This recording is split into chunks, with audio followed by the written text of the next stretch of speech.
Hello everyone, welcome to your full moon in Libra reading for all 12 signs.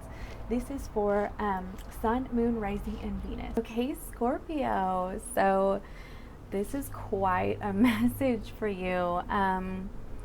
Wow, okay, first of all, I just want to say congratulations, because you are really stepping into your most authentic self right now in this time period of your life. That does mean that you're going through a tremendous amount of change. Sorry, I live next to a freeway. The Wheel of Fortune, you're going through a lot of change, okay?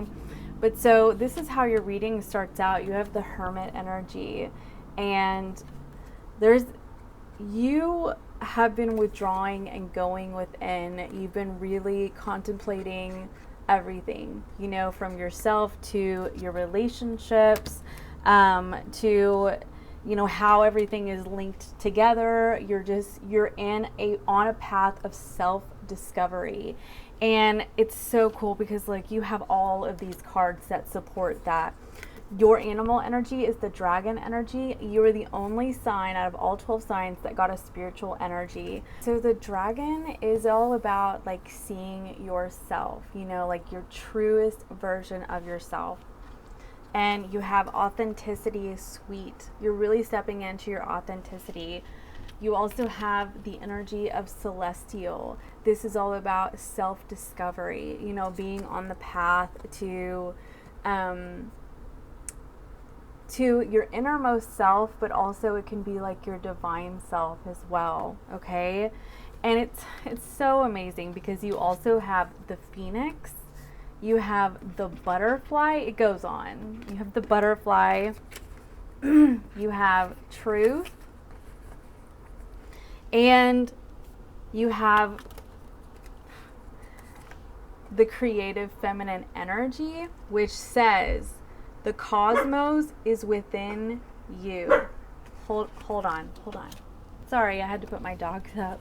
Okay, so this creative feminine energy, this is all about the cosmos being in you. What was I saying about the celestial energy? Recognizing, your divine self, or, how we're all connected, and you're really starting to cherish yourself as you see that, what's out in the universe. You look out at the sky at night and you're that is in me, and during that process, you really start to value yourself so much more, okay? And also with this high priestess energy, that really ties into this celestial energy and this dragon energy. You're starting to see yourself, your truest self. And also in the book it says, and you're also seeing the self behind yourself, the part of you that's guiding you, and so that's what this is. It's the high priestess is your inner voice that is guiding you in your daily life, okay? So that's so cool. So I do see here that it was all kick-started, as it typically is for pretty much everyone. It was kick-started by some grief and some major changes in your life. You have the Tower card and the Five of Cups. You're moving on from something with the Six of Swords. You're moving on from the Six of Pentacles situation. The Six of Pentacles can be receiving, but it can also be you're not receiving. Your needs are not getting met. You're not receiving what you give, to a situation.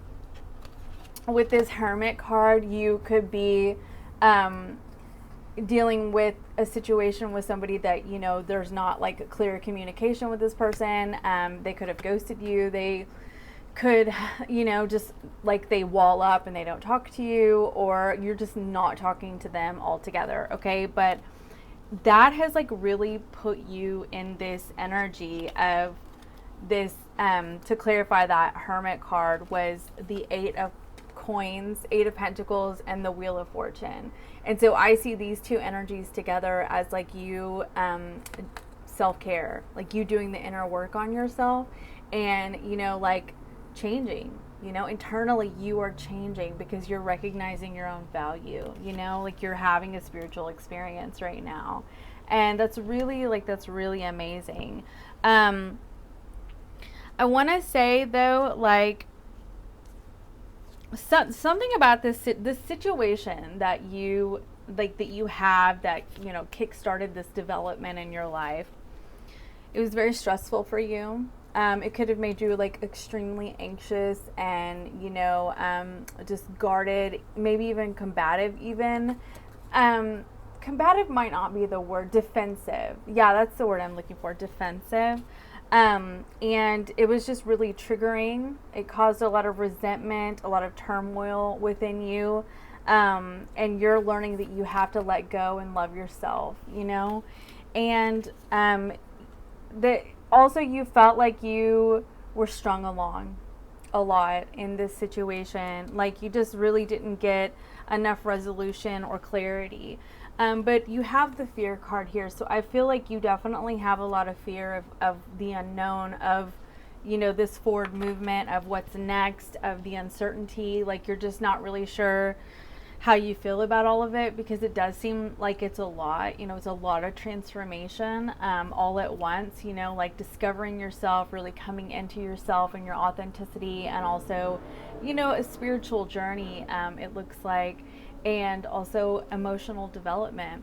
But see, you have the Star card and the Home card, and I think I'm seeing this as like you coming into your home here inside of you, you know, and you healing the parts of you that disconnected you from the feeling of home in your own body. Okay. Another sign had this similar, it was very similar for another sign. I don't remember which one it is, but this is what I'm seeing for you, is like you're really starting to recognize, you know, a sense of home, so you feel comfortable in your skin. Okay.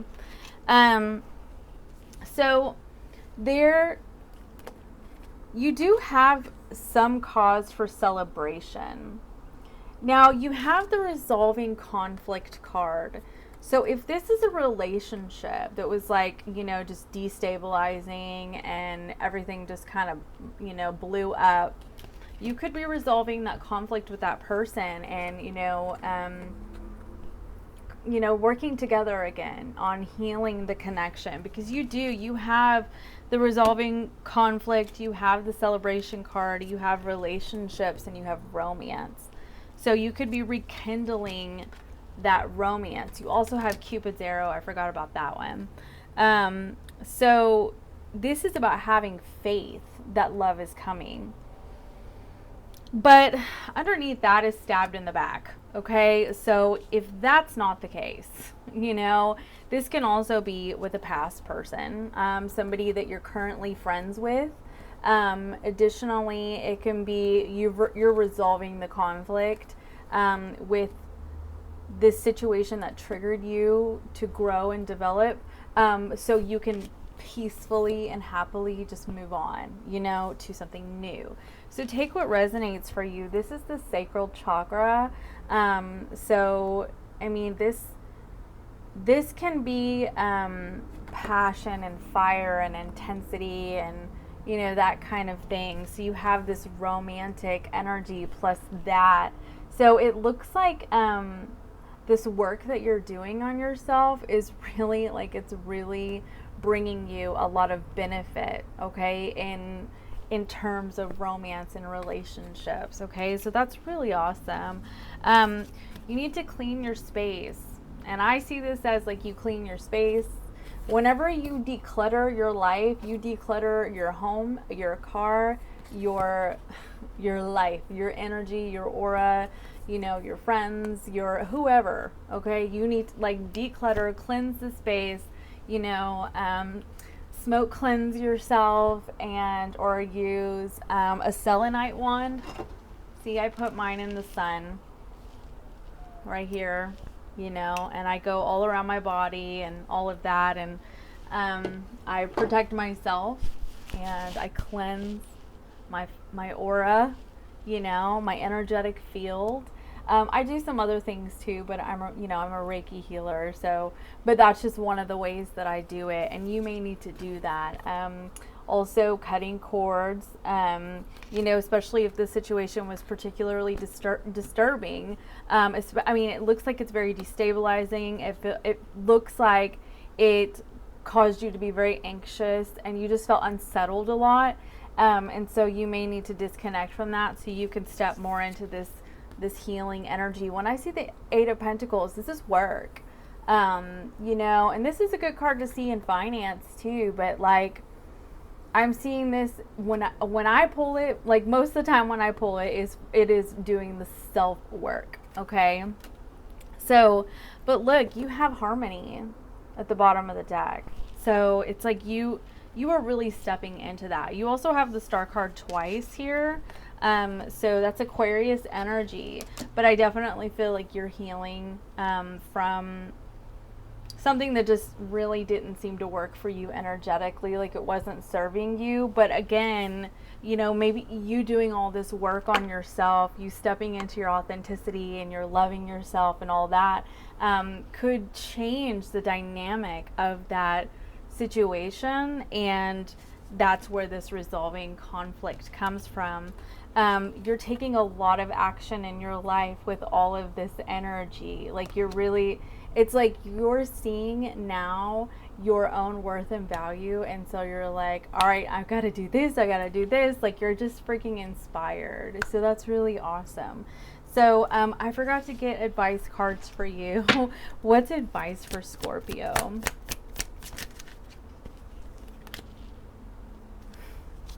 The King of Swords and the Five of Wands is underneath that. I'm seeing this as like you need to deflect the conflict. Like it's not, don't emotionally attach yourself to it anymore. Just decide, it's not working for me, and strategize how to get away from it. Because you have the Three of Cups on the bottom of the deck again. This is like leaning on your friends. This is also Three of Cups, is celebration. Leaning on your friends, allowing people to support you, and to help you through this process, to get away from what seems to just not really be good for your energy. Okay, so I hope that this helped you, and I'm gonna do Sagittarius next.